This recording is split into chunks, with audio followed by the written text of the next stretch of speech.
Programme मद्दे मुकाबले में खुशामदीद। मैं हूं रबिया एहसन और मेरे साथ मौजूद हैं आमिर मतीन और रऊफ क्लास्ट्रा। और आज के प्रोग्राम में जिन टॉपिक्स पे हम बात कर रहे हैं उसमें सबसे पहले हुकूमती एहतसाब रास्ते में दम तोड़ गया। शहजाद अकबर इमरान खान के एहतसाबी मयार पर पूरे नहीं उतरे, ओहदा छोड़ दिया। इस्तीफा भी मंजूर। शहजाद अकबर ने इस्तीफा क्यों दिया, उन्होंने अपने दौर में कौन सी ताकतवर शख्सियात को फायदे पहुंचाए, इसके बारे में बात करेंगे। इसके साथ साथ बात करेंगे हुकूमत से निकला तो मजीद खतरनाक। वजीर आजम इमरान खान ने ऑपोजिशन को धमकी लगा दी। नून लीग की जानिब से खान का बयान गीदड़ भपकी करार। महंगाई आलमी मसला करार। चोरों डाकुओं के साथ मुफाहमत से इनकार। इमरान खान के गुस्सीले बयानों पर सियासी बहस छिड़ गई। क्या इमरान खान इक्तदार के बावजूद बेबस हो चुके? इक्तदार से निकलने पर खतरनाक का बयान किसके लिए था, इसके ऊपर बात करेंगे। इसके अलावा बात करेंगे 23 मार्च को दहशतगर्दी का खतरा। वजीर दाखिला शेख रशीद ने ऑपोजिशन को एहतजाज मुलतवी करने का कह दिया। 23 मार्च को OIC वज़राए खारजा कॉन्फ्रेंस में अहम गैर मुल्की शख्सियात की शिरकत। दूसरी जानिब वजीर दाखिला के दहशतगर्दी के खतरे के गैर जिम्मेदाराना बयान से क्या अहम कॉन्फ्रेंस मनसूख हो सकती है, इसकी प्रोबेबिलिटीज के ऊपर भी बात करेंगे। सबसे पहले क्लास साहब, एक बहुत अहम इस्तीफा ऐसे टाइम पर जिस टाइम पर वजीर आजम का बयान भी जो उन्होंने बातचीत की वो भी एक कॉन्टेक्स्ट में ली जा सकती है। ये भी समझा जा सकता है कि जिसको वो धमकी दे रहे हैं उसके रिबटल के तौर पर इस किस्म का इस्तीफा सामने आ सकता है। इसके अलावा ये भी अगर हिस्ट्री देखी जाए कि जो मुआवनीन खुसूसी हैं वजीर आजम इमरान खान के, वो एक के बाद एक जो है वो इस तरह मुस्ताफ़ी होते रहे। इन्होंने क्या कंट्रीब्यूट किया, क्यों इनकी स्पेशल जगह बनाई गई थी, और फिर ये पूरा प्रोसेस एंड अब आगे और कौन कौन से अहम इस्तीफे हैं जो आ सकते हैं, ये तमाम चीज़ें जो इससे लिंक्ड हैं। अभी हमारी टीम ने कोई बैठ के बड़ी अच्छी कोशिश एफर्ट की है कि 13-14 के करीब नाम उन्होंने अब तक आइडेंटिफाई किए हैं जो इस्तीफ़ा देकर चले गए हैं या इमरान खान साहब ने उनको घर भेज दिया है, या इज़्ज़त के साथ तो सिर्फ एक बंदे की है। अगर मुझसे पूछें इन 13-14 में से आपको स्क्रीन पे अभी नज़र आ रहे होंगे, राना साहब आपको दिखाई रहे होंगे स्लाइड, वो थे यहाँ पे आसिम बाजवा साहब।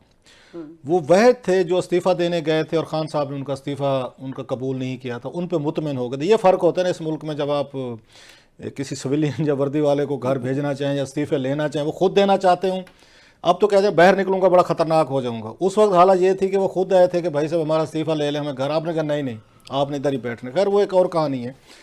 उनके अलावा कोई बंदा मुझे नज़र नहीं आता कोई इज़्ज़त एहतराम के साथ यहाँ से रवाना हुआ। 3-4 नाम मैं बता रहे थे। मैं जुल्फ़ी बुखारी साहब बड़े करीबी थे इनके, माशाल्लाह। उनका भी उनको स्कैंडल के उसमें जाना पड़ गया। रिंग रोड वाला आ रहा था, वो भी वहाँ से लंदन से आए थे। उन्होंने कहा ना पाकिस्तान यहाँ पे अगर लंदन में इतनी दौलत नहीं है, पाकिस्तान में बहुत बड़ी दौलत, लिहाजा पाकिस्तान चलते हैं। वो सिंदबाद एक हम कहानी पढ़ते सिंदबाद जहाज़ी की तरह, वो भी आ गए। उन्होंने कहा चले मैं भी ज़रा पाकिस्तान का टूर कर, उन्होंने भी कर लिया माशाल्लाह। फिर यहाँ पे डॉक्टर फिरदौस आशिक अवान साहबा थी, उनका भी आपने देखा कितना बड़ा फड्डा उनका हुआ। फिर इसके बाद हमने देखा एक डॉक्टर वकार मसूद साहब थे, फिर शहजाद कासिम साहब थे, तानिया द्रूज साहबा थी, डॉक्टर जफर मिर्जा थे, फिर और मतलब लंबी एक उसमें गौर भी मेरा ख्याल खुद छोड़ के गए। हाँ। वो उन्होंने तो प्रेस कॉन्फ्रेंस भी की, अपने रीजंस भी बताए। ये कोई इस तरह का बहाना नहीं किया जो मैंने मुझसे इस्तीफ़ा देना मैं चाह रहा था, उन्होंने कहा जनाब इन हालात में मैं नहीं कर सकता, ऐलान करके गए, वजूहत भी बता के गए। खैर उन पर भी एक कंट्रोवर्सी अलग रहती है। उन पर जो उनके मुखालफिन लाबी है वो और इल्ज़ामात लगाती है, उस पर ताबिश गौर साहब का अपना एक पॉइंट ऑफ व्यू होगा। बाकी निकाले गए हैं, ये छोड़ के गए जाने वालों में से थे कि उनका ये सर बाकियों को बहुत सारों को बुला के कह भी दिया। एक ना आपने रास्ता देना होता है कि इस्तीफ़ा दे दें, मतलब ये है कि हम आपको डिसमिस करें। जैसे आप उनको कुछ भी कहें, फिरदौस आशिक अवान साहबा डट गई थी। एक शेर की बची हुई अकेली मुझे तो नज़र आती है। पूरी की पूरी ये जितनी जो लिस्ट है, उसने आज़म खान को शहजाद अकबर साहब, मतलब अल्लाह की शान देखे साम टाइम। इससे पहले हम जाएँ कि इन्हीं शहजाद अकबर साहब ने और आज़म खान साहब ने बुला के फिरदौस आशिक अवान साहब को कहा था कि इस्तीफ़ा दें। उन्होंने कहा आप कौन होते हैं दोनों, आप मुझसे इस्तीफ़ा मांगने वाले, आप पहले अपना तारुफ करवाएं। अच्छा खासा फटा हुआ तो उस वक्त ये भी कहा था कि उन्होंने अच्छी खासी इनको सुनाई थी जो उनका उस पर स्टाइल। उस वक्त शहजाद अकबर साहब के ज़िम्मे ये काम लगा हुआ था कि आपने लोगों से इस्तीफ़े लेने हैं। ये और आज़म खान साहब मिलकर इस्तीफ़े लेते थे। आज उन्हें खुद इस्तीफ़ा देना पड़ गया यहाँ पे सारी आके इसका चीज़ों। खैर coming to the point, main चीज़ जो थी उसमें एक इनकी जोड़ी थी, वो आज़म खान साहब जो हैं, he call the shot. Imran Khan साहब ने जिन भी लोगों को मोस्टली फारिग किया है, आज़म खान साहब ने उनसे इस्तीफ़े मांगे या उनको कन्वे किया गया है।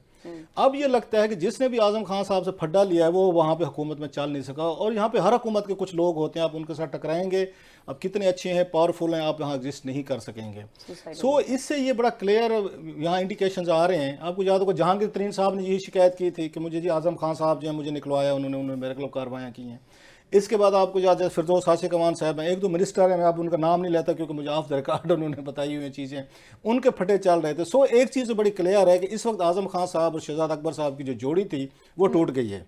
और कहीं ना कहीं पे इन दोनों के दरमियान इख्तलाफ आया है, जिसकी वजह से ये सारा इनको अनसरमोनियसली जाना पड़ रहा है। तीन चीज़ें इन पे मेरा ख्याल है बड़ा इनकी लेगसी होगी, जोर बढ़ेगा, ये तो अपने तक चले गए। एक तो तरीका वारदात ये है कि जो कुछ आपने किया है, माल पानी बनाया है नहीं बनाया, आपको याद होगा नदीम बाबर साहब पे बड़ी स्टोरीज हुई, अब किसी को याद ही नहीं होगा कि नदीम बाबर भी थे इसमें, नहीं थे। 3 साल उन्होंने बैठ के मज़े की, अपनी उनकी कंपनी थी, उनका आपको याद होगा पावर प्लांट था, उसके साथ पैसे दिलवाए उन्होंने, यहाँ ऑयल क्राइसिस आके पैदा, ऑयल मार्केटिंग कंपनीज, गैस वगैरह बला बला, उन्होंने अच्छा खासा अपना बिजनेस कर लिया। तो उनको कहा यार तुम चुपके से चले जाओ। आपने कभी सुना उसके बाद किधर गए, कहाँ गए हैं, क्या बना, उनसे क्यों इस्तीफा लिया गया, उन्होंने क्यों छोड़ा? उनको मौका दिया कि भाई साहब अब आप किसी और को बारी दे दें। और उसके बाद हमने देखा, अब इस पे आ रहे हैं शहजाद अकबर साहब जो आ रहे हैं, इन पे 3-4 बड़ी अहम चीज़ें हैं। एक तो यह कि इन्होंने मलिक रियाज साहब से जाकर वहाँ डील की थी 190 मिलियन पाउंड की। वो डील, इस डील में सिर्फ शहजाद अकबर शामिल नहीं थे, उसमें इमरान खान साहब भी शामिल थे। मैं इसलिए इमरान खान साहब को कह रहा हूँ, यह स्टोरी हमने की हुई है कि कैबिनेट के सामने जब ब्रीफिंग दी गई थी, इन्होंने दी थी, शहजाद अकबर ने दी थी कि हमारी मलिक रियाज से क्या डील हुई है। 190 मिलियन जो पाउंड पकड़ा गया था, वहाँ पे यूके की क्राइम एजेंसी ने पकड़े थे, वो बेसिकली पाकिस्तान को दिया गया था कि आपका पैसे वापस ले ले। इन्होंने डील मारी जहाँ पे हुकूमत पाकिस्तान ने, लेड बाई दिस ये जेंटलमैन जो हैं ये शहजाद अकबर साहब, इन्होंने कैबिनेट को ब्रीफ किया, और इमरान खान साहब ने इन्हीं के कहने पर कैबिनेट में, हमारे पास पूरी प्रॉपर दस्तावेजात की मैं बुनियाद पर बात कह रहा हूँ, ऐसे नहीं मारना इस पर बात कर, इमरान खान साहब ने सारी ब्रीफिंग सुनने के बाद इन्होंने अप्रूव भी किया कि सुप्रीम कोर्ट के आप उसमें एडजस्ट कर लें जो 460 अरब रुपया सुप्रीम कोर्ट का देना है मलिक साहब ने। प्लस जो बड़ा काम किया, जिसमें मैं कहता हूँ इनके हामियों को पूछना चाहिए इमरान खान साहब से, इन्होंने कैबिनेट में उस पूरी डील के जो मलिक रियाज साहब के साथ हुई थी, इसको इन्होंने खुफिया डिक्लेयर कर दिया, कौमी राज है ये। मलिक रियाज और उसके बाद इमरान खान साहब और शहजाद अकबर साहब की जो डील हुई 190 मिलियन डॉलर की, कि वहाँ से ला के हम वहाँ पर एडजस्ट करवा देंगे सुप्रीम कोर्ट में, जो नहीं होने चाहिए थे, वो कौमी राज है इसका। वो कौमी राज नहीं पता चलेगा, वो फाइल सील हो गए कैबिनेट डिवीजन में, वो उन्होंने बंद करके रख दिए कि ये नहीं खोलनी। नंबर 1, इस पे डाउट्स उठते हैं कि मलिक रियाज के साथ इतनी बड़ी फेवर आपने की, और वो जो अमेरिकन कहते हैं तेरा नो फ्री लंचेस, आपका क्या ख्याल, 190 मिलियन आके पाउंड की फेवर कर रहे हैं कि उनका पैसा जो जहाँ पे जब्त हो रहा था मलिक साहब का, वो आपने सुप्रीम कोर्ट के जुर्माने में एडजस्ट करवा दिया, तो और आपने मुफ्त में कर दिया, किसी से कोई चाय नहीं पी, पानी नहीं पिया, कोई नाश्ता, कोई रोटी, कोई दम पोखो, आपने कुछ नहीं खाया, आपने सिंपल का ये लेने पैसे। नंबर 1, इस पर बड़े सीरियस क्वेश्चन हैं और इमरान खान साहब इसमें शामिल हैं। Number 2, broadsheet.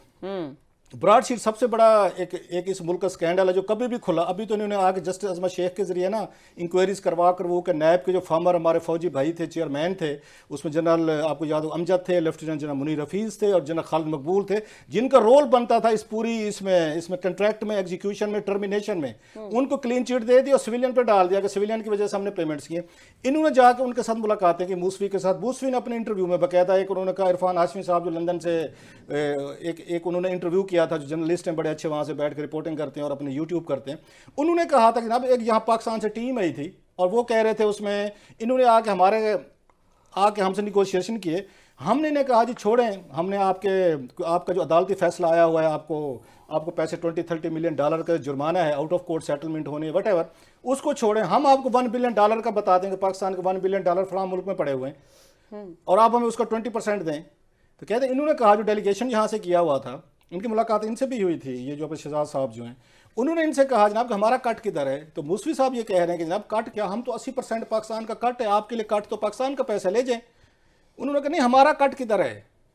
सही। सो बड़े सीरियस सवालात हैं। शहजाद अकबर साहब को भी इनके जवाब देने, इमरान खान साहब को आके उनके जवाब देने हैं कि ज़रा आप इस कौम को एनलाइटन करें। एक तरफ आप धमकियाँ दे रहे हैं कि सड़कों पे आए कि ख़तरनाक हो जाएंगे, वो बिल्कुल हो जाइएगा, लेकिन ज़रा ये तो हमें बताएं कि जनाब 190 मिलियन पाउंड मलिक रियाज के साथ डील की, आपने की, कैबिनेट ने की, उसके बाद शहजाद अकबर ने की, वो कैसे हुई, वो कौमी राज कैसे बन गया? नंबर 1, ये ब्रॉडशीट के साथ आपने सारी डील की, आउट ऑफ कोर्ट सेटलमेंट्स की, जुर्माने भरे और हमें बताया गया कि बैंक में पैसे हमारे फ्रीज हो गए। बाद में पता चला सारी की सारी ऑफिशियल समरीज चल रही थी, अप्रूवल थी, कैबिनेट की थी, ईसीसी की थी, आपने तमाम चीज़ें की। सो शहजाद अकबर साहब पे खासे सीरियस सवालात हैं अब ये कौन इनसे पूछेगा, किस तरह पूछेगा, या जैसे हम नदीम बाबर को भूल गए हैं, जुल्फी बुखारी साहब को भूल गए हैं, और 3-4 डोनर्स आए थे, कोई ATMs आए थे, उनको भूल गए। 2 हफ्ते बाद, महीने बाद मेरा शहजाद अकबर साहब को भी हम भूल जाएंगे। ठीक है। अच्छा, आमिर साहब ये बताइए कि ये जो शहजाद अकबर की एक क्लैश है अपेरेंटली एक आज़म खान के साथ, या अगली बारी आज़म खान की है, और फिर ये जो एहतसाब के नाम पे इतना कुछ उन्होंने किया, इतनी प्रेस कॉन्फ्रेंसेज, एक केस, दूसरा केस, तीसरा case, in the middle of such an important assignment जब आप चीज़ों को छोड़ देते हैं तो फिर क्या होता है पीछे से? ठीक, ये एक ट्राइका प्लस था ग्रुप।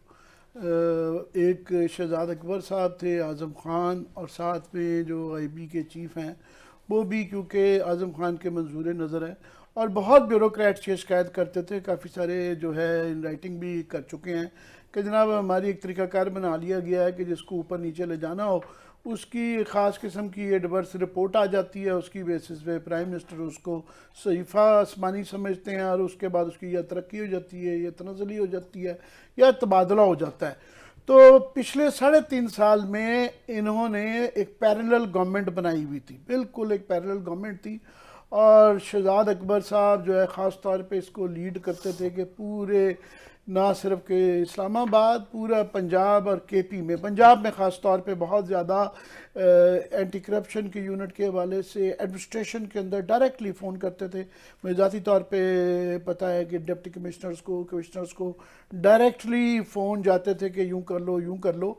फिर उसका एक बहुत बड़ा निशानदेही तो हुई जब इनकी ज़ाती जायदाद के ऊपर मियाँ समरो साहब जो हैं, जो कि प्राइवेटाइजेशन के वज़ीर हैं, उनका और इनकी लड़ाई गुजर खान की आबाई ज़मीन के ऊपर हो गई, और इन्होंने पूरा प्रेशर डाला, और जबकि इंक्वायरी जब हुई तो वो इनके ख़िलाफ़ आ गई, जिसकी पादाश में डिप्टी कमिश्नर की यहाँ से तबादला कर दिया गया। उसके बाद रावलपिंडी रिंग रोड, बिल्कुल वो एक स्कैंडल तो था, बिल्कुल उसमें कोई शक नहीं है, मगर उसके अंदर इनके अपने ज़ाती जो इंटरेस्ट थे उसके ऊपर बड़े सवाल हैं।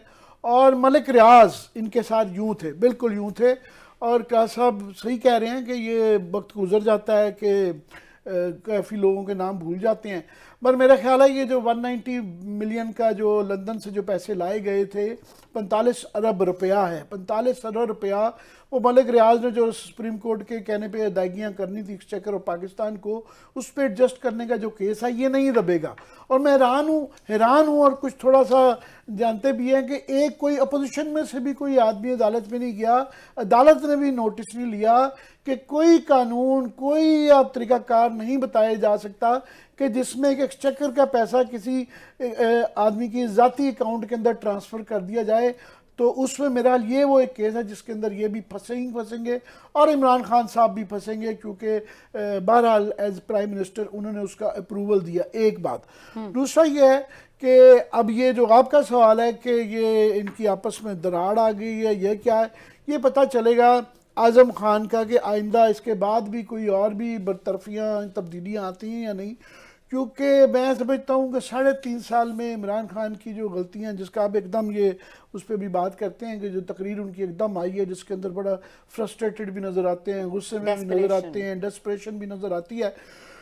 सबसे बड़ी गलती उन्होंने जो ओरिजिनल सिन था वो आज़म खान साहब की तकर्री थी कि जब एक हमेशा ये माजी में भी देखा गया, यूनिवर्सिटी के वक्त में भी देखा गया, ये फवाद हसन फवाद के भी, कि जब जूनियर मोस्ट 21वें ग्रेड का एक अफसर अपने उस पर लगाते हैं तो आपसे गलतियां होने का ज़रूर इम्कान होता है। छोड़ दे इस बात को कि वो अच्छे बुरे ईमानदार वो थे या नहीं थे, मगर आपको ऐसा आदमी, एक अपना राइट हैंड आदमी चाहिए होता है जो आपकी सारी फाइल में आपको ओपिनियन दे सके, जिसको कॉमर्स का, फाइनेंस का, बुनियादी जो मिनिस्ट्रियाँ है उसका तजर्बा हो, तो आपसे गलतियाँ होने से बड़ी बचा लेता है वो। तो ख़ास तौर पे ऐसा प्राइम मिनिस्टर जिसका कोई भी एक्सपीरियंस ना हो, जो कि पार्लियामेंट में पहले मेंबर रहने के बावजूद किसी कमेटी का हिस्सा ना रहा हो, जिसने कभी थाना कचहरी का निज़ाम ना पता हो, पाकिस्तान का सिस्टम नहीं पता, तो उनको ख़ास तौर पे एक अपना जो असिस्टेंट चाहिए था, ऐसा चाहिए था जो उनकी फ़ाइलों की वेट करिए। जो 50-50 बंदे जो हैं एक पोस्ट पे 5-5, 6-6 लगते रहे, हटते रहे, वो सारा लार्जली गलती जो है वो मशीरों की है कि जिन्होंने फाइल पे बताना होता है कि जनाब इसमें आप ये गलत कर रहे हैं, सही कर रहे हैं। आधे से ज़्यादा गलतियों का ज़ाला वहीं से हो जाता है। तो ये मगर चूँकि इनके अपने इंटरेस्ट भी थे, और अब ये नहीं कि इमरान खान साहब को बचा लेंगे कि उनकी ultimately buck stops at the prime minister, गलती उनकी थी। मगर उनके नीचे एक ये पैरेलल जो ट्राइका था जिसके अंदर आज़म खान बिल्कुल शामिल थे, और उन्होंने पंजाब के अंदर बेताशा इख्तियारात का इस्तेमाल किया, और बहुत ज़्यादा नाजायज़ इख्तियारात के इस्तेमाल के भी बहुत सारे इनके ऊपर इल्ज़ामात हैं। ये जो जिस तरह नवाज शरीफ के दौर में सैफुर रहमान मशहूर हुए थे, पीपल्स पार्टी के दौर में रहमान मलिक साहब मशहूर हुए थे, और ये जो थोड़े अरसे के लिए जब फ़ारूक लगारी साहब सदर बने थे तो नजम सेठी साहब लोग भूल जाते हैं, वो भी अकाउंटेबिलिटी के ज़ार बने थे। तो ये भी उसी फहरिस्त में जाएंगे, उस हॉल ऑफ शेम में इनका भी नाम है। मगर कमाल इनका ये था कि इन्होंने जो 3 साल तक सारे गवर्नमेंट को, इमरान खान को, सारे मुल्क को, एक होती ट्रक की बत्ती बड़ी हम यूज़ करते हैं, एक ट्रॉलर को पंजाबी में ट्राला कहते हैं, ये ट्राले की एक बत्ती थी कि 3.5 साल इन्होंने पीछे लगाई रखा। और लगता था हर इनकी प्रेस कॉन्फ्रेंस के बाद कि बस अब जो है लोग पकड़े जाएंगे, हथकड़ियाँ लग जाएंगी, जेल जाएंगे। तो अभी तक 3.5 साल में पूरा इनको एक एसेट रिकवरी यूनिट बना के दिया गया था। ये सिर्फ ये मशीरी एडवाइजर नहीं थे, एक पूरा यूनिट था इनके। पूरी FIA इनके अंडर थी। ये मैं नहीं कह रहा, ये शेख रशीद साहब इंटीरियर मिनिस्टर कह चुके हैं कि FIA मुझसे ना पूछे, FIA इनके अंडर थी। और बाकी भी पंजाब के, मैंने कहा कि हर अपॉइंटमेंट में वीक चीफ मिनिस्टर होने का सबसे ज़्यादा फ़ायदा भी ये इस्तेमाल करते थे कि ये डिप्टी कमिश्नर्स और कमिश्नर्स के साथ डायरेक्टली अहकामात, ये वर्बल काफ़ी जगह मुझे ज़ाती इतला है कि ये अहकामात इशू करते थे। तो ये अब मेरा नहीं ख्याल है कि ये बड़े बड़े लोग बच गए, मगर ये 190 मिलियन वाला केस जो है ना, ये मूसवी वाले उसके ऊपर भी सवालात हैं, मगर 190 मिलियन वाला केस जो है ना, ये इनके गले पड़ जाएगा और इस गवर्नमेंट के गले भी पड़ेगा। इससे मुझे इनके लिए मुश्किल है। ठीक है, ब्रेक का वक्त। ब्रेक पे आए हैं, आमिर साहब कह रहे हैं गले पड़ेगा 190 मिलियन पाउंड वाला, मेरा ख्याल है नहीं पड़ेगा। जरा ब्रेक के बाद में थोड़ा सा ठीक है, किस तरह गले नहीं पड़ेगा ये क्लास आपसे पूछेंगे ब्रेक के बाद। इसके अलावा वज़ीर आज़म इमरान खान के स्टेट ऑफ माइंड में इस वक्त चल रहे हैं, गवर्नमेंट के क्या हालात हैं और उनकी स्पीच क्या सिंक है इनका, और फिर जिस तरह से ऑपोजिशन इसका पॉलिटिकल माइलेज ले रही है उसके ऊपर भी बात करेंगे। ब्रेक के बाद हमारे साथ रहिए।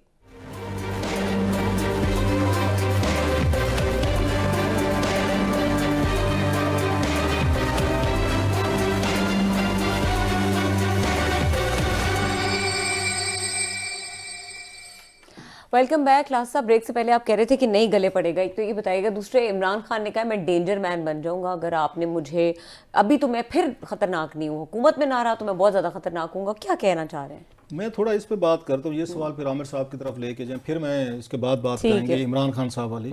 इमरान खान साहब को आमिर साहब ज़्यादा अच्छा रीड कर सकते हैं, समअप करते हैं, नहीं उनको रीड कर सकते हैं बेहतर। मैं आता हूँ ज़रा इस बात पे जो आमिर भाई ने बड़ा ऑप्टिमिज्म इनका अच्छा लगता है मुझे सम टाइम। मैं शायद, हालांकि टीवी पे पता नहीं कहना चाहिए या नहीं कहना चाहिए, उम्र में इनसे छोटा हूँ, लेकिन इनका ऑप्टिमिज्म जो है ना वो मुझसे बेहतर है। मैं थोड़ा सिनिसिज्म का शिकार हो जाता हूँ बाज़, आमिर भाई नहीं होते। अच्छी चीज़ है, quality, it's a good quality. लेकिन एक चीज़ ने भूल गए हैं, अभी इनको याद आ जाएगी जब मैं इनको काउंटर इनके सामने रखूँगा मैं, वो ये है कि मलिक रियाज साहब के खिलाफ का ये किसको जुर्रत है इस मुल्क में इंक्वायरी कर, कौन करेगा ये केस? मतलब इनके सच अब उन्हें भी समझ आ रही है। आपका क्या ख्याल है, नवाज शरीफ साहब पावर में आ जाएंगे तो ये डील खोल लेंगे? नवाज शरीफ साहब और मलिक रियाज साहब की इत्तफाक फाउंड्री सुन लें फिर दो, मैं ज़रा कौम का ज़रा गजनी है ना, हम थोड़ा मैं रिमाइंड करवा देता हूँ पूरी कौम को कि इत्तफाक फाउंड्री थी इनकी, आपको याद होगा, जो इन्होंने इसके पास रखी 4-5 अरब रुपया इन्होंने कर्जा लेके रखी थी, इसकी मशीनरी रखी थी शरीफ ब्रदर्स ने, 10-12-20 साल इन्होंने उसके पैसे वापस नहीं किए। वापस आए वहाँ से, इन्होंने वहीं पे आके सेटलमेंट की, अपना बंदा नेशनल बैंक का इन्होंने सदर लगाया, रिश्तेदार था, उसके जरिए सेटलमेंट करके ज़मीन वापस ले ली सारी, और अब उस ज़मीन की कीमत 20-30 अरब हो चुकी थी जो 5 अरब के अगेंस्ट इन्होंने दी थी। ज़रा इनकी समझदारियाँ देखें, ये शरीफ खानदान इतनी समझदारी अगर मुल्क के लिए करता हो तो पता नहीं हम क्या से क्या हो जाते। वो ज़मीन इत्तफाक फाउंड्री की वापस ली गई, उसको शहबाज शरीफ साहब ने, ये जो लैंड आपके होते हैं इंडस्ट्रियल के लिए, इंडस्ट्रियल लैंड को इंडस्ट्री के लिए यूज़ किया जा सकता, उसका स्टेटस चेंज नहीं किया जा सकता। शहबाज शरीफ साहब जब वहाँ पे वज़ीर आला थे अभी रिसेंटली 3 साल पहले तक, इन्होंने उसका स्टेटस चेंज करके ये पहली दफ़ा हुआ होगा इंडस्ट्रियल ज़मीन को जो इत्तफाक फाउंड्री की थी, इन्होंने उसको आके रेजिडेंशियल कर दिया। तो इस वक्त जनाब वो जो है ना, वहाँ पे जो हाउसिंग सोसाइटी बन रही है वो मलिक रियाज साहब और शरीफ फैमिली मिल के बना रहे हैं। और आमिर साहब तवक्को रखे बैठे हैं कि कल को नवाज शरीफ साहब आएंगे और 190 मिलियन पाउंड की डील इसलिए वो बहर आके इन्वेस्टिगेट करेंगे क्योंकि इसमें शहजाद अकबर और इमरान खान साहब शामिल हैं, नंबर 1। सो ये तो ये चैप्टर क्लोज हो गया कि वो आ जाएंगे और वो कर लेंगे, यहाँ पे इन्वेस्टिगेशन हो जाएगी, नहीं होगी। अब पीपल्स पार्टी पे आते हैं। ये फेक करेंसी अकाउंट जो था 40 बिलियन रुपीज़ वाला, हमने खुद किया हुआ इसको, बल्कि हमने ब्रेक किया हुआ है। अगर आपको याद हो 92 में जब हम थे, जब FIA ने किया था, बशीर मेमन साहब ने कंपनी इसको इन्वेस्टिगेट किया था, तो फेक अकाउंट में जो पैसे डलते थे ना, वो मलिक रियाज साहब और उनके दामाद डालते थे उनमें। सो पीपल्स पार्टी को मलिक रियाज साहब की बड़ी पुरानी दोस्ती है, पुराने तल्लुकात हैं। अगर पीपल्स पार्टी पावर में आ जाए, मैं बता रहा हूँ कि इन्वेस्टिगेशन कैसे हो सकती है। तो पीपल्स पार्टी की कहाँ जुर्रत है कि जनाब, ये आपको याद होगा जरदारी साहब को जरदारी हाउस किसने बना के दिया हुआ है लाहौर में? ये मलिक रियाज साहब ने खुद मुझे कंफर्म किया है टेलीफोन पे, बल्कि एक दफ़ा मुझे कहने लगे फ़ोन पे, जब मैंने कहा जनाब को उन्होंने बना कर दिया हुआ है। हम उस वक्त ARY में, अगर मुझे याद 10 बजे शो करते थे, हमने स्टोरी की कि मलिक रियाज साहब ने वहाँ पे वो बना के दिया, महल बना कर दिया हुआ है इनको वहाँ पे, इसमें लाहौर में अपने बहरा टाउन में। तो मुझे मलिक रियाज साहब का फ़ोन आया, उन्होंने प्रोग्राम देखा होगा शायद। उन्होंने कहा जनाब अली 2 बातें की। एक तो उन्होंने कहा जी इन्होंने यहाँ आसिफ अली जरदारी ने मुझे 16 करोड़ रुपए की पेमेंट की है। मैं कि ये तो क़यामत का दिन होगा। मैं कि मलिक साहब अगर आपको न कि मुझे चेक दिए हैं, मैं कि चलें जी मान लेते हैं, अगर आप कह लें तो आपको पॉइंट ऑफ व्यू है। वहाँ के उन्होंने 16 करोड़ रुपए में कि मैं कि जनाब मुझे 16 करोड़ का घर तो है, इस्लामाबाद में नहीं मिलता। मैं कि एक उसमें उन दिनों की बात है, तो आप कह रहे हैं इतना बड़ा महल आपने बना दिया उनको 16 करोड़ रुपये, चलो हो गया सेटल। मुझे उन्होंने एक और बात की, उन्होंने कहा जनाब आपको ये जरदारी साहब का महल तो नज़र आता है, आपको रेमंड वाले महल नज़र नहीं आते? He was referring to the Sharif. और बाद में ये बहुत सारे लोग कहते हैं जो लंदन में इनके फ्लैट्स हैं, इन्होंने मलिक रियाज को फोर्स किया था, इन्होंने शरीफ होने का, तो आप है ना इसको खरीद लें आप। ये दूसरी कहानी सुन के, सो पीपल्स पार्टी भी फारिग हो गई, इसके बाद ये भी फारिग हो गए, नून लीग। अब बातें अगर ऊपर से फरिश्ते इस मुल्क पे हुकूमत करने आ जाए, तीसरी भी ऑप्शन है भी, आमिर साहब पूछ सकते हैं मुझे, ठीक है वो क्या, I have to be very careful कि कोई रास्ता ढूंढ लें। Response of his positivity. तो DHA की स्टोरी मैंने नहीं की हुई कि DHA वहाँ ये शोधा वाला जो स्कैंडल था उसमें कौन कौन शामिल थे। अगर फौजी जो हमारे भाई शहीद थे उनकी चीज़ें जो हैं आज तक वहाँ से नहीं आई, वहाँ से नहीं हुई। और उनके यहाँ आपको पता मलिक रियाज साहब के पास रिटायर्ड जनरल कितनी बड़ी तादाद में काम करते हैं, तो मलिक रियाज साहब पे वहाँ भी कार्रवाई नहीं हो सकती। एक उम्मीद रहेगी थी कि इमरान खान साहब शायद करेंगे। इमरान खान साहब तो खुद डील किए बैठे हैं। बल्कि जब ये वहाँ पे गए थे, इंडिया गए थे, तो ये उस वक्त ये कहा जाता है, और उन तस्वीरें भी सामने, मलिक रियाज साहब का त्यारा लेके गए थे, सारे अपोजिशन में थे उन्होंने। सो मलिक, अच्छा मीडिया पे आ जाए, मीडिया में किसकी जरूरत है मलिक साहब पे कुछ स्टोरीज करे, चीज़ें करे। सो मलिक साहब ने इनको ये अश्योरेंस करवाई होगी शहजाद अकबर साहब को, इमरान खान साहब को, कि सर किसी के मई के लाल की जरूरत नहीं है कि जनाब के कोई हुकूमत आ जाए, मेरा 190 मिलियन जो है ना वो करके दिखा। अदालत में थी ना, आमिर साहब खुद कह रहे हैं, अदालत ने क्यों नहीं पूछ रहा है कि 190 मिलियन ये पाउंड जो है ये UK से जो आए हैं, आपने तो फ्रीज किए हुए पैसे मिले, आप इधर एडजस्टमेंट क्यों करवा रहे हैं? अदालतों ने पूछा नहीं पूछा। सो आमिर साहब जरा अपना ऑप्टिमिज्म में थोड़ा सा मेरा ख्याल कम करें, कोई कार्रवाई नहीं होने वाली। अनटचेबल है ये। क्लास साहब ये कह रहे हैं कि ये ऐसी बिल्ली है जिसके गले में कोई भी घंटी नहीं बांध सकता। क्लास साहब ने जो किया बिल्कुल सही किया, और भी कोई पाकिस्तान में अगर कोई सियासी ताकत है तो उसको भी डाल लें। बिल्कुल ये सही कह रहे हैं। मलिक रियाज एक ओमनी पोटेंट खुदा के बाद आदमी कोई है तो वो है। सियासत भी वही चलाते हैं, मुल्क भी वही चलाते हैं, वो सब कुछ ही वही चलाते हैं। मगर मगर मगर सिर्फ लास्ट ही मैं कह के उसमें करूँगा कि ये भी तो पाकिस्तान में कहीं ना कहीं तो कुछ ना कुछ अच्छाई रहती है ना। एक जज साहब थे, जस्टिस एजाज अजमल था उनका नाम, जो है 460 अरब रुपए का इनको जो जुर्माना ठोका था एजाज, आखिरी दिन उन्होंने जाने से पहले 3 फैसले किए जो है ये एक फैसला करके थे, कराची वाला भी वही करके गए थे, इन्हीं के खिलाफ जो है ये 460 अरब रुपए का जुर्माना भी इनको जुडिश। तो मेरी आंखें किसी ना किसी दिन कोई जज साहब जो हैं उनके पास कोई वसीका नवीस टाइप आदमी, कोई आप जैसा सहाफ़ी, कोई भी जाके एक छोटी सी दरखास्त देगा। वकीलों को देने के पैसे नहीं आमिर भाई, बड़ी मुश्किल से अपना गुजारा चला रहे हैं। ये मुझे आप इस पे ट्रक की बत्ती के पीछे न लगे। हमारी अदालतों ने बड़े बड़े अच्छे बड़े बड़े दिलेर फैसले किए हैं, ये भी फैसला उनमें से है। सो ये एक चक्कर का और ये अदलिया का मामला है, मुझे सियासी उस पर नहीं है, सो अब मैं वाकई आप सही कहते हैं, मैं इस मामले में ऑप्टिमिस्ट हूँ।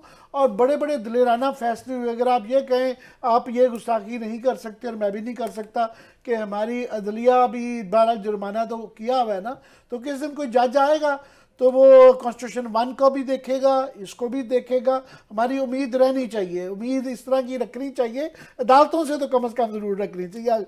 अब चलते हैं इमरान खान से कि इमरान खान साहब ने जो ये एकदम से बयान जो दिया कि बड़े गुस्से में आके कि मैं, तो वो नज़र आ रहा है कि 3.5 साल बाद जो है अभी भी इसका एक चीज़ इसके अंदर आप मुस्बत जो मैं कर लूँ वो ये है कि उनको फाइनली 3.5 साल बाद शायद नज़र आना शुरू हो गया है कि ये गाड़ी नहीं चल रही, कि ये इसके अंदर खराबियां हैं, शायद पता चल रहा है। वो गुस्सा, मगर अभी भी डिनाइल में हैं, अभी भी वो डिनाइल में हैं कि आपने ब्रेक लेने की तरफ डिनाइल है इसके अंदर भी कि जनाब ये जो मेरे खिलाफ बाहर से कुछ है वो अपने अंदर नहीं देख रहे कि जो खराबी है, जो धमकियां बाहर दे रहे हैं। और बहस ये चल रही है कि वो इस्टेब्लिशमेंट को धमकी दे रहे हैं कि अपोजिशन को दे रहे हैं। तो जिसको भी दे रहे हैं, जो इस्टेब्लिशमेंट को दे रहे हैं, तो इसका मतलब ये है कि वो ये देख रहे हैं कि मेरे खिलाफ साजिश हो रही है। उनको अभी भी इकरार नहीं कर रहे कि जनाब मेरे घर के अंदर, मेरी मशीनरी के अंदर, मेरी गवर्नमेंट के अंदर कबाते हैं, मेरा भी कोई कसूर है, मेरे वज़ीरों का भी कसूर है, हमसे भी नालायकियाँ हुई हैं, कोताहियाँ हुई हैं, करप्शन हुई है। अभी भी वो हाउस इन ऑर्डर करने के लिए तैयार नहीं है। अभी भी ये जो वो जिस तरह पहले नवाज शरीफ साहब कहते थे मेरे खिलाफ साजिश हुई है, या पाकिस्तान का हर रूलर जिसको निकाला जाता है या चला जाता है वो कहता है मेरे खिलाफ साजिश हुई है, वो मानने के लिए तैयार ही नहीं होता कि जनाब मैंने भी कुछ गलत काम किया होगा। पहली बात तो ये, मगर ये एक बात की थोड़ी सी हकीकत ये माननी पड़ेगी जो जो कह रहे हैं कि अगर लोगों का ये ख्याल है कि जिस तरह पहले गलत फहमी थी कि नवाज शरीफ को निकाला जाएगा तो वो बिल्कुल गायब हो जाएगा, वो 3.5 साल बाद गायब नहीं हुआ। नून लीग बहरहाल एग्जिस्ट करती है, मरियम बीबी एक हकीकत हैं और वो बिल्कुल पाकिस्तान की दूसरी बड़ी पावर जरूर है। आपने वक्फा ठीक है जब कहती है तो फिर वो होता है। मैं अब इमरान खान की बताऊंगा कि इसके अंदर एक हकीकत पसंदी जरूर है। जी जी बिल्कुल, डिटेल से उनकी कई भी बातों का एनालिसिस करेंगे। ब्रेक के बाद हमारे साथ रहिए।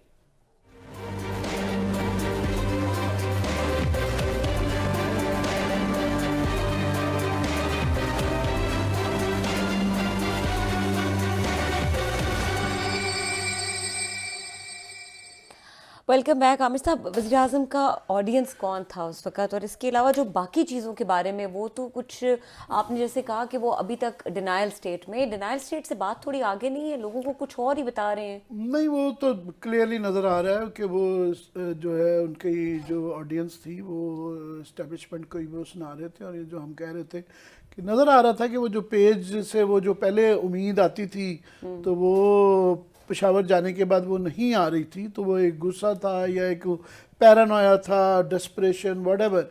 मगर उसमें हकीकत पसंदी सिर्फ एक मैं कहना चाहूँगा कि जो ये बात कह रहे थे कि जिस तरह गलत फहमी थी कि जी नवाज शरीफ ख़त्म हो जाएगा, ख़त्म इमरान खान भी नहीं होगा। लेट से उनका वर्ष क्या होगा, वर्ष जो है कि उनकी गवर्नमेंट चली जाएगी, वो अगला इलेक्शन हार जाते हैं, वो जेल में चले जाते हैं। तो इमरान खान बहरहाल अभी भी जो है पाकिस्तान की सबसे बड़ी इस वक्त पार्टी तो पीटीआई है ना, केपी में पूरे सूबे में, बाकी टुकड़ों में है सिर्फ वही हैं। अगर पहले नंबर पे पंजाब में नहीं है तो दूसरे नंबर में तो होंगे, पीपल्स पार्टी तो नहीं आ रही है। तो अब ये नहीं पता कि कल को जब ये सियासत अपोजिशन की अगर इनको ऐसी सिचुएशन आ जाती है, सड़कों पे ये आ जाते हैं, गवर्नमेंट टूट जाती है, तो ये इनके खिलाफ भी केसेस बनते हैं, ये जेल में जाते हैं, अपोजिशन की उस भट्टी में से निकलेंगे तो ये नहीं पता कि कुंदन बन के निकलेंगे या जंग आलूद लोहा बन के निकलेंगे, मगर ये इंपॉर्टेंट प्लेयर ज़रूर होंगे। ये नहीं है कि ये रद्दी की टोकरी में गुम हो जाएंगे, गायब नहीं होंगे। He will be very much there. पता नहीं, अब ये तो नहीं कहा जा सकता कि ट्रेनिंग ऑफ द जॉब ये करने के बाद अगली दफ़ा जब आएंगे तो बड़े अच्छे आएंगे, ये मैं जिसारत नहीं कर सक रहा। ये सामने जो बैठे मुस्कुरा रहे हैं ना, इनसे डर के मारे। ऑलरेडी इनफ ऑप्टिमिज्म कर लिया हुआ है ये कह के कि अभी भी इस वक्त सबसे बड़ी जमात है, और क्योंकि अगर देखा जाए तो चारों सूबों में तो सिर्फ पीटीआई है। आई गॉट योर पॉइंट कि जिस तरह से आप कह रहे हैं सर, बहरहाल इस तरह से गेम में रहना इनके लिए या सर्वाइवल इनके लिए आसान है? ये जो बातें कर रहे हैं, जो आदाद शुमार बता रहे हैं, जो लोगों को कह रहे हैं कि नहीं मईशत अभी भी हमारी जो है 3 घर जो हैं वो बनने शुरू हो गए हैं, और जो ख्वाब दिखा रहे हैं तो वो तो कुछ ऐसे हैं कि लोग जब कंपेयर करते हैं सिचुएशन के साथ, ग्राउंड रियलिटीज़ के साथ, तो वो मैच नहीं होते। तो ये किस किस्म के फिगर्स दे रहे हैं? और महंगाई के लिए कोई रोड मैप क्यों नहीं दे रहे? ये बहुत ज़रूरी है। कहते हैं मुझे रातों को नींद नहीं आती। महंगाई वाला कल करेंगे बात, वो बाद में बात करेंगे। पॉलिटिकल साइड आमिर साहब ने बड़ा अच्छा एक तबसरा किया है। मैं बैठा था, चलो मैं आपको एक और अभी आमिर साहब से पूछ लेते हैं कसौटी। मैं बैठा था, हमारे दोस्त अरशद शरीफ, उसके बाद ज़मीर हैदर, खबर घुमन, फिर अदील राजा, अली उस्मान हमारे दोस्त हैं। कभी कभार हम इकट्ठे हो जाते हैं वीकेंड में गपशप के लिए, सारे नोट्स एक्सचेंज करने के लिए। हमारे एक और दोस्त हैं शायद भाई। वहाँ पे एक सवाल उठा कि ये बताएंगे अगर इमरान खान साहब की हुकूमत क्राइसिस में आती है, जैसे कि नवाज शरीफ साहब की 12 अक्टूबर के बाद आई थी, हमने देखी पीपल्स पार्टी की भी आई थी, बल्कि 2002 के बाद पीपल्स पार्टी भी टूट गई थी। अगर आप ज़्यादा कमिटेड उनके साथ वर्कर थे, नवाज शरीफ साहब के साथ भी बहुत सारे लोग थे, उनमें से क्यू लीग बन गई थी, बड़े बड़े लोग बन गए थे। तो सवाल वहाँ पे ये डिस्कशन में हम दोस्तों में है कि अगर इमरान खान साहब क्राइसिस में आते हैं और जिस तरह के थ्रेट कर रहे हैं, ये एग्री विद आमिर भाई कि ये लाख कहते हैं पीटीए वाले, वो जो उसको नवाज शरीफ को थ्रेट कर रहे हैं। नवाज शरीफ मोया वो लंदन बैठे है, डिस्क्वालीफाई है, इलेक्शन नहीं लड़ सकता, पावर में नहीं आ सकता, मरियम नहीं आ सकती, किसको थ्रेट कर रहे हैं भाई आप? इट मीन्स अब इतनी भी घास हम नहीं खाते, छोटी मोटी खा लेते हैं, लेकिन इतना हमें पूरा एक घास का पूरा वो क्या खेत ना खिलाए, पूरा खेत ना खिलवाए हमें घास का। हमें पता है आप किसको थ्रेट कर रहे हैं, किसको गुस्सा कर रहे हैं। वो है ना इसकी एक है ना हमारी यहाँ मिसाल, उसमें देहातों में दी जाती, कहना अपनी बेटी को सुनाना, वो अपनी नूह को या अपनी बहू को, हम सब समझ रहे हैं। मैं आमिर भाई से पूछता हूँ, अगर ये पार्टी क्राइसिस में आती है, सबको जानते 60 की कैबिनेट है उसमें, या उससे 55 होंगे, या कितने लोग होंगे, वजीर होंगे, मशहूर होंगे, जो इमरान खान के साथ खड़े रहेंगे? अगर ये कल को जेलें होती हैं, इन पे केसेस बनते हैं, इन पे स्कैंडल्स आते हैं, और बहुत सारे हैं, ये ध्यान में रखिएगा। इन्होंने जेल की बात की है ना सर, ये हारून रशीद साहब हमारे दोस्त हैं, उनके कालम है, जब जनाब मुशर्रफ दौर में इनको डेरा गाजी खान जेल खान साहब को रखा गया था, उनके कालम में वो मिलने जाते थे इनसे हारून रशीद साहब, जिनको बाद में गाली गलोच ब्रिगेड ने उनके ऐसी तैसी करके रख दी कि इमरान खान साहब 4 दिन वहाँ पे जेल में, वो थाने में नहीं गुजार सके थे, और क्या हशर नशर हो गया था। वो किसी वक्त हारून साहब के उस वक्त के 2007 के कालम में, मैं तो रेगुलर रीडर हूँ उनका, उनको पढ़ने चाहिए। खैर वो बात हो रही थी वहाँ से, हम 4-5 ने डिस्कशन की कि कितने लोग इमरान खान साहब के साथ खड़े होंगे। यकीन करेंगे, ये अदील राजा गवाह इस बात का। हम तीसरे के बाद चौथा नाम हमारे जहन में ग्रुप में नहीं आ रहा था, जो तमाम लोग जानते हैं कि कल को ये प्रॉब्लम में आते हैं तो कितने वजीर इनके साथ खड़े होंगे, जो मौजूदा कैबिनेट है। हम जब 3 तक पहुंचे, चौथे तक पहुंचते पहुंचते हमारा सांस फूल गया कि चौथा कौन हो सकता है। तो ये आज में नहीं करते, कल कहेंगे, इस पे मैच डाल रहेंगे कि कौन से इनके बड़े इमरान खान साहब के लॉयलिस्ट हैं। क्योंकि तमाम जो क्राउड इनको इकट्ठा करके लेकर आए हैं, ये इमरान खान साहब का इकट्ठा किया हुआ क्राउड नहीं है, इनको कुछ और लोग लेकर आए हैं जिनको ये थ्रेट कर रहे हैं। बड़े चौधरी जो आए हैं, वो पंजाब के बड़े डाकू थे, तो पंजाब के बड़े डाकू किसी और सहारे से हैं। एमक्यूएम कितनी बड़ी, मतलब आप तो कातिल ही कहते थे, उनको लेकर आए, या जीटीए वगैरह वाले लोग लेकर आए। सो जनाब इस पे हम बाद में आराम से बात करेंगे। मैं जवाब हल्का सा जरूर देना चाहूँगा, चाहे सारी उनकी जो टीम चली जाए, कैबिनेट चली जाए, पर पब्लिक का एक बहुत साइजेबल बड़ा हिस्सा होगा जो इनके साथ रहेगा। आमिर भाई, जब वो कहते हैं घोड़ा भी है, मैदान भी है, तलवार भी है ना, यहाँ पे बड़े बड़े हमने देखे हुए हैं। पाकिस्तान में सियासी हैं, या नून लीग की हैं या पीटीआई की हैं, पंजाब के अंदर पीपल्स पार्टी रिवाइव ना हो रही है, ना होती हुई नजर आ रही है। बात नहीं कर रहा मैं, ये कह रहा हूँ ये पहली दफा टेस्ट होगा कि हुकूमत में 4 साल गुजारने के बाद जो इनका सवाल था। खैर इस पे बात हम करते रहेंगे। डायलॉग में इस वक्त शामिल हो गई, जो मद्दे मुकाबिल सही असल मद्दे मुकाबले वो नजर आने शुरू हो गया था, लेकिन अनफॉर्चुनेटली वक्त खत्म हो गया। इस डिस्कशन को कंटिन्यू करेंगे अपने आने वाले प्रोग्राम्स में। देखने के लिए शुक्रिया, इजाजत दीजिए, अल्लाह हाफिज।